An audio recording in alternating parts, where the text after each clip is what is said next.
Welcome along, fellow Dark Magician enthusiasts, to another video. Today is the 8th anniversary of Duel Links, which means we are getting a whole bunch of new stuff.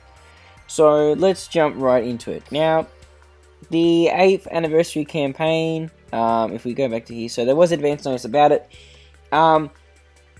So one of the big things that we're getting with this 8th anniversary, if you log in from now all the way up until it's 12th of January next year, you can get a Chronicle card ticket. So you can get any one of these monsters within the new Chronicle card rarity system. So you got Dark Magician here, which looks phenomenal. Elemental Hero Neos. You also have Stardust Dragon. Number 39 Utopia. Odd Eyes Pendulum Dragon. Decode Talker. Seven's Road Magician. And Galactica Oblivion. Honestly, I'm a very big fan of this full Starlight scheme. It looks nice. I got myself one of Dark Magician, because of course, you know, DM best deck. Well, I mean, compared to the other, you know what I mean. You know what I mean. Like, I love DM, so I got it, and it looks phenomenal. But there's also other stuff that's happening as well. If we go to the shop, I already got myself my free copy, but there is a new structure deck, Armed Neo's Thunder, which is big support for the new hero skill that came out, which that is a whole other topic. So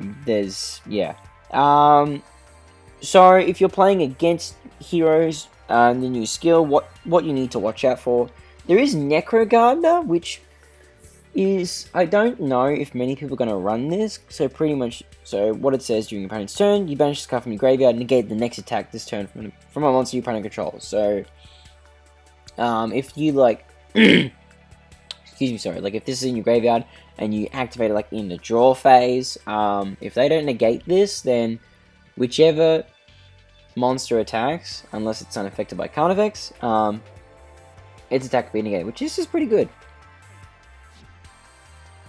Pretty good card, sorry.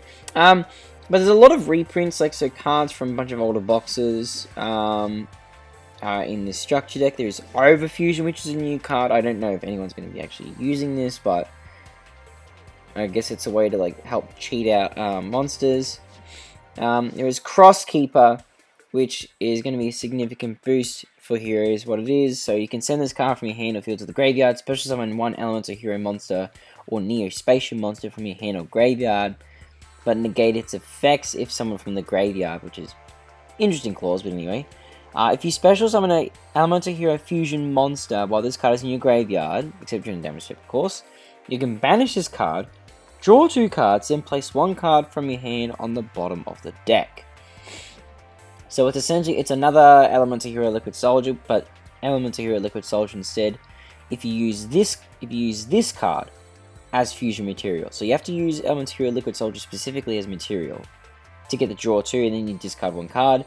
But Crosskeeper, it just needs to be in your graveyard, and if you special summon a monster, you can just draw like crazy. So, what I think is going to be scary is the fact, if Crosskeeper's in the graveyard, and the opponent uses Elemental Hero Liquid Soldier to fusion summon, they're essentially going to be drawing 4 cards. 1 will go to the bottom of the deck, and 1 will be discarded. It's absolutely insane. New fusion monster that's been released is Armed Neos. So it must be fusion summoned. If it's special summoned, you pick a dragon monster in your graveyard, and destroy all monsters your opponent controls of an equal or lower level than it. And then if Armed Neos destroys a monster by battle, you can make it gain an extra effect. So during the main phase, you can tribute this card, special summon 1 Elemental Hero Fusion monster from your extra deck, ignoring its summoning conditions. I'm not sure what kind of tech people might come up with this, but we'll see, I guess. I'm not sure what the best option is for, summoning into. Oh, maybe something like Elemental Hero Great Tornado, just halving the attack and defense of the opponent's monsters, or some other tech. Well, we'll see. It's going to be interesting. There is a new box that has been released, Selection Box Volume 8. It's got a lot of interesting choice cards. Some new cards, we've got Magical Meltdown, so people can play the Invoked package. Like, so you'd use a field spell, grab Aliesta, the Invoked, and then you'd start doing Invoked plays. This isn't going to work for DM with the traditional skills. Well, with the DM skills. If you want to play with none of the skills, then you can use this. I know there might be some decks that might make some good use out of this, but we'll see. There is an Nadir Servant, which makes the Dogmatica package even better. So in Nadir Servant, you send a monster from extra deck to graveyard, then you add a Dogmatica or Fallen of Albaz, or Dogmatica monster or Fallen of Albaz from your deck to your graveyard, or from your deck or graveyard to your hand. It's got to attack less than or equal to the sent monster. The only problem is you can't special summon from the extra deck once this card resolves until the end of the turn. So you will have to keep that in mind. There is also Sol and Luna, which this is an interesting card. I've noticed people point out like it would have its text maybe. I don't know how useful it would be, but like I don't know. I'm not sure. It looks like a good card. So like you just target 2 monsters, so one on your side of the field and one on your opponent's side of the field, and then you just apply the different effects based on what positions they are. So like if it's face down, you change it to face up defense. If it's face up, you change it to face down defense. So could be interesting. You got a trap card, Titan Asider, which you target a face-up monster opponent controls or special summon from the extra deck, change its attack to 0. If you do, negate its effects. The only problem is, this is slower than Lost Wind. Like, reason being is, if your opponent special summons a monster from the extra deck while this card is in your graveyard, except the turn this card was sent. Lost Wind requires you to, like, Lost Wind can set itself the same turn it was used. But this one can't. So this card is a little bit slower, like with the graveyard effect. But for those that aren't wanting to use a limit 3 card like Lost Wind and wanting to use like non-limit 3 cards, this is maybe a good option. It looks interesting. We got Aliesta in here. There's a bunch of choice cards in here, which is really interesting. Underworld Goddess of the Closed World is a very interesting addition to Duel Links. I'm not really sure what deck's going to make use of a Link 5, but this is a really good card for a Link 5. I'm just saying. It's very good because you can use a monster your opponent controls as material to link summon Underworld Goddess, so it's really good removal.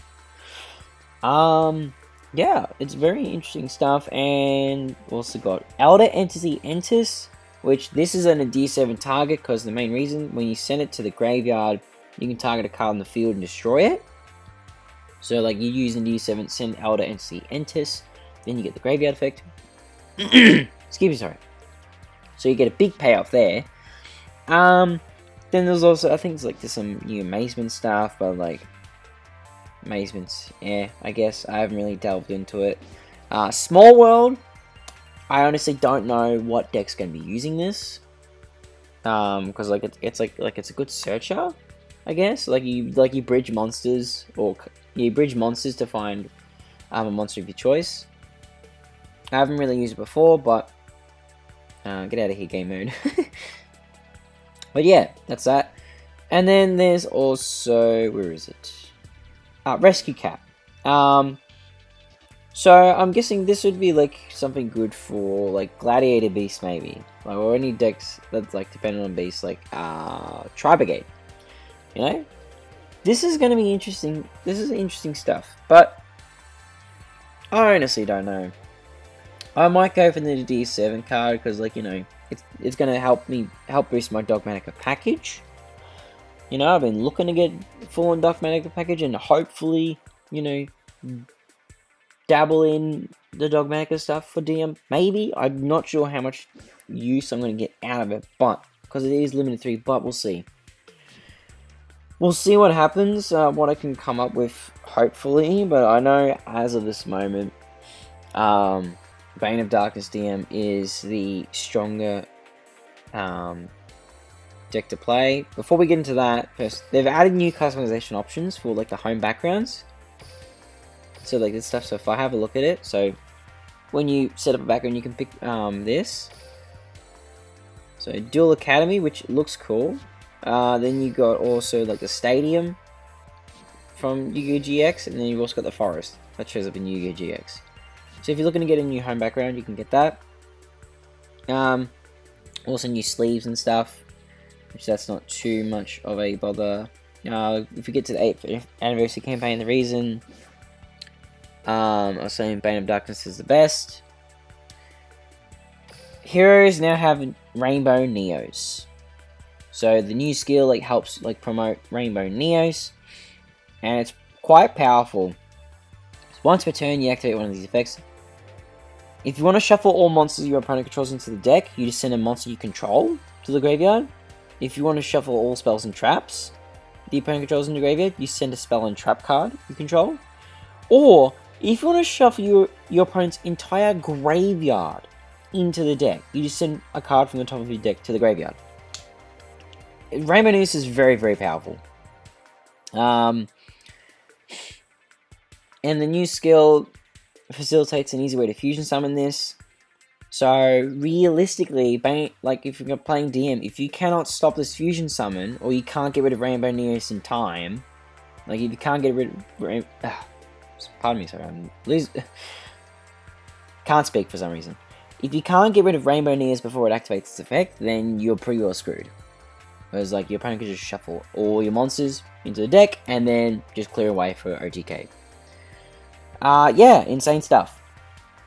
For Rush, there is Pot of Greed, which helps boost DM consistency much better, which is really good. Something I've been missing for quite a while in DM, because I've tried some other cards of DM, it's just not working well. Pot of Greed's good boost. And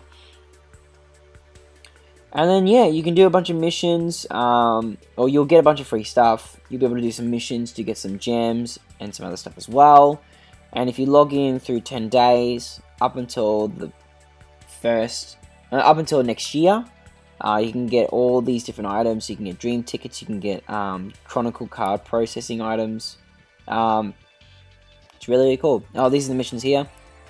So you can get avatars by playing Rush Duels and Ranked without surrendering. Play Duels and Ranked without surrendering for gems, and you can also use chronicle cards for gems as well.